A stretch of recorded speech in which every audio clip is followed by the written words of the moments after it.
గుజరాత్ సబర్కాంత జిల్లా వాసి భావేషి Bandari real estate వ్యాపారం చేస్తున్నారు.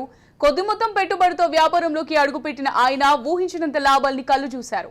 ఆస్తుల్ని కూడబెట్టుకున్నారు. కానీ ఈ ఆస్తిపాస్తులు వ్యాపారం ఆ దంపతులకు ఏమాత్రం సంతృప్తినివ్వలేదు. వీరికి ఇద్దరు పిల్లలు, 19 ఏళ్ల కుమార్తె, 16 ఏళ్ల కుమారుడు. పిల్లలిద్దరూ 2022లో సన్యాసం తీసుకున్నారు. వారి నుంచి ప్రేరణ పొందిన భావేష్ బండారి దంపతులు తమ పిల్లలాగే తాము కూడా భౌతిక అనుబంధాలను త్యజించి సన్యాసి మార్గంలో చేరేందుకు సిద్ధమైనట్టు తెలిపారు.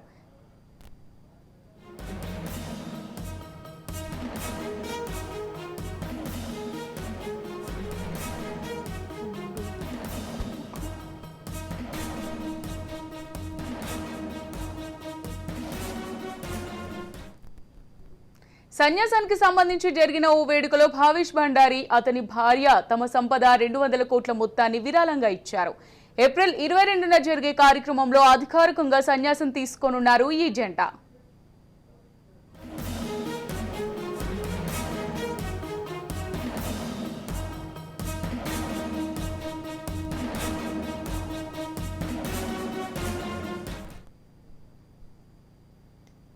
ఇక ఇదే అంశానికి సంబంధించి మరింత సమాచారం మా ప్రతినిధి మానస్ అందిస్తారు. సహజంగా పిల్లలు తల్లిదండ్రుల్ని చూసి ఇన్స్పైర్ అవుతూ ఉంటారు, వాళ్ళకన్నా పెద్దవాళ్ళని చూసి ఇన్స్పైర్ అవుతూ ఉంటారు. కాకపోతే గుజరాత్లో ఒక వెరైటీ ఇన్సిడెంట్ అయితే జరిగింది.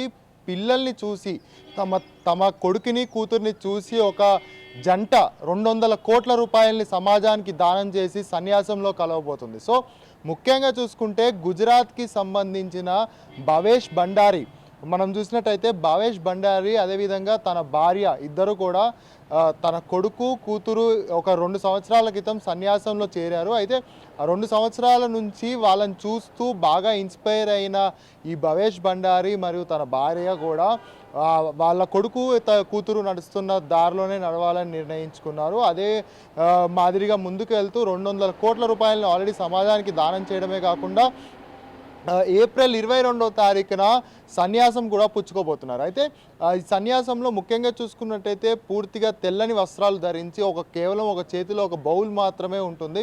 సో ఇంత సింపుల్ లైఫ్, అంటే ఇప్పటి వరకు రిచ్ లైఫ్ని అంటే బిజినెస్ గార్మెంట్స్ ముఖ్యంగా చూసుకున్నట్టయితే భావేష్ బండారి పూర్తిగా కన్స్ట్రక్షన్ బిజినెస్లో ఉన్నారు. గుజరాత్లోని ముఖ్యమైన ప్రదేశాలన్నింటిలో కూడా అనేక కన్స్ట్రక్షన్ బిజినెస్లో భాగమైనటువంటి భావేష్ బండారి తన కొడుకు కూతురు ఇన్స్పిరేషన్ తోటి ఇలా సమాజానికి తన ఆస్తిని అంకితం చేయడమే కాకుండా తన జీవితాన్ని కూడా సోషల్ సర్వీస్కి అంకితం చేయడం చాలా ఇన్స్పైరింగ్గా ఉంది అనేసి సోషల్ రిఫార్మర్స్ అదేవిధంగా పబ్లిక్ రిఫార్మర్స్ కూడా తెలియజేస్తున్నారు. సో మొత్తంగా చూసుకుంటే పిల్లలు అంటే కేవలం 16-20 సంవత్సరాల వయసున్న ఇద్దరు పిల్లలు వాళ్ళ తల్లిదండ్రుల్ని ఇన్స్పైర్ చేయడమే కాకుండా వాళ్ళ ఆస్తిని కూడా సొసైటీకి ఇచ్చేంతగా ఇన్స్పైర్ చేయడం ఇప్పుడు అందరికీ కూడా కాస్త షాకింగ్ ఇన్సిడెంట్గా మారిందని మాత్రం చెప్పుకోవచ్చు. కెమెరామెన్ భరత్తో మానస్, రాజ్ న్యూస్.